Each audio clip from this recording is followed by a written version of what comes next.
Hey everybody, what's going on? So the question today is, what is a contingency when it comes to a real estate contract? And that is the topic we're going to be discussing right now.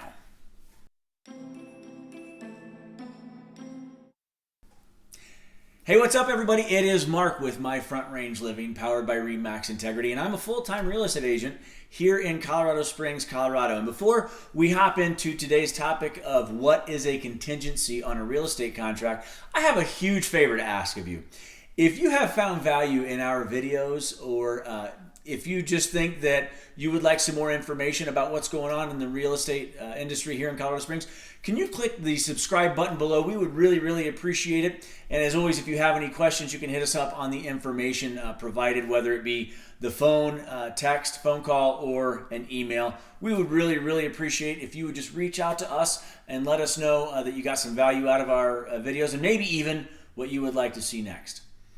That's out of the way. Let's talk about contingencies on real estate contracts. So honestly, it just kind of depends who you are asking what a contingency is.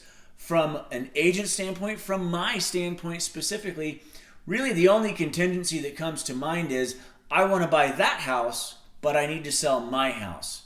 So in order to buy yours, it is contingent on the sale of mine. So let's talk about that for a second. What does it mean? So here in Colorado Springs, what that means is, in a hyper-competitive market, it may not be the strongest offer that the seller receives, because they're probably going to have people that provide offers or present offers that aren't contingent upon the sale of a house. But that does not mean if you have to sell your house, you can't go out and shop for another one. So let me give you a few examples. I was working with a client, and we knew we had already done the valuation of their home, and we knew it was going to be a very competitive price point, and it was going to be in high demand. So their home was going to go very quickly. So we actually went out and we were shopping for their next home before we marketed their home. So we went out and we found that they found the home that they wanted, and we wrote an offer and we said, hey, it's contingent, but we have a feeling it's going to go fast. And that's just a matter of your buying agent communicating with the selling agent. Hey, this is the price point, this is where it's at, so we know it's going to go fast. We've already done the research, so on and so forth. So it's just a matter of you and your agent working together. So anyway, their home, their contract, their offer got accepted contingent upon the sale of their home. Well, we had already had pictures done. So as soon as they accepted our offer, the sign went in the yard and photos went online, and we immediately began marketing. And sure enough, as anticipated, within 24 hours, we had this home sold. So we just gave that signed and executed contract to the selling agent on the other transaction, and we kept them posted as to how everything was going. So just because you are contingent to sell your home doesn't mean that you're not able to go out and look for another home. It just means that you need to be very prepared. You need to work with your agent to ensure that everything goes as smooth as is humanly possible. Obviously, with a real estate transaction, there's all sorts of variables, but that contingency, what is a contingency? I want this home, but it's contingent upon selling this one, okay? So understand that when you go to make an offer on a home and you're contingent on selling yours, you may need to make a stronger offer than somebody else would because they're not contingent. Being a contingency may mean that it's not as strong an offer. It just kind of depends on who that seller is, okay? But work with your real estate professional to see what it looks like, because that, maybe that selling agent, maybe the sellers of that home are like, yeah, I don't want to move for 60 days. Well, then perfect, because we're going to, we still need to sell ours, so this works great. Or maybe you're willing to offer a little bit more for them to choose your contract since you are contingent on your home. Again, it's all a matter of being educated and talking to your real estate professional to ensure that everyone is on the same page and you are working as effectively as is humanly possible, okay?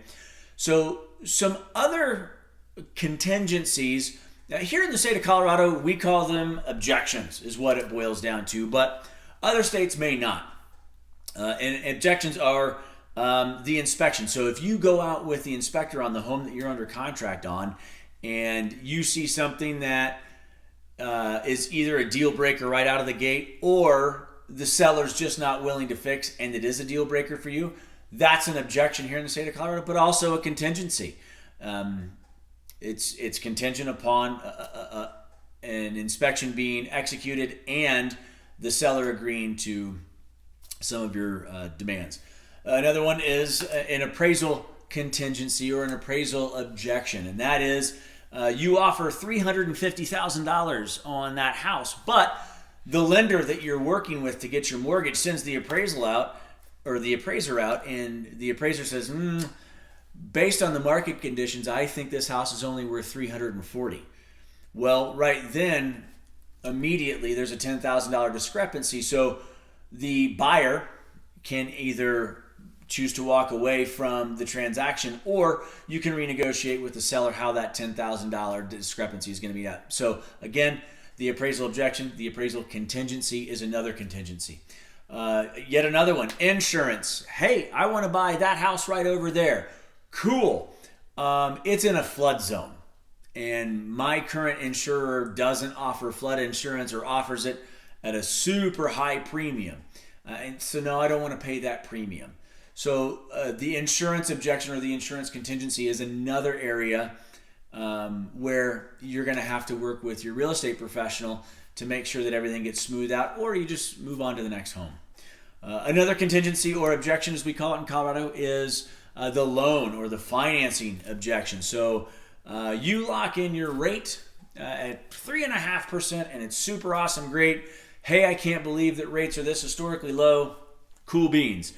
And then all of a sudden something happens, and your mortgage provider says, "Oh, I'm so sorry. It's now 3.75." We're like, I'm not going to pay 3.75, or I can't afford that the payment at 3.75, and so that's another contingency or another objection where you and your real estate professional need to work with the other party to make sure that everything smooths out, or again, you just go back to the drawing board and start looking again.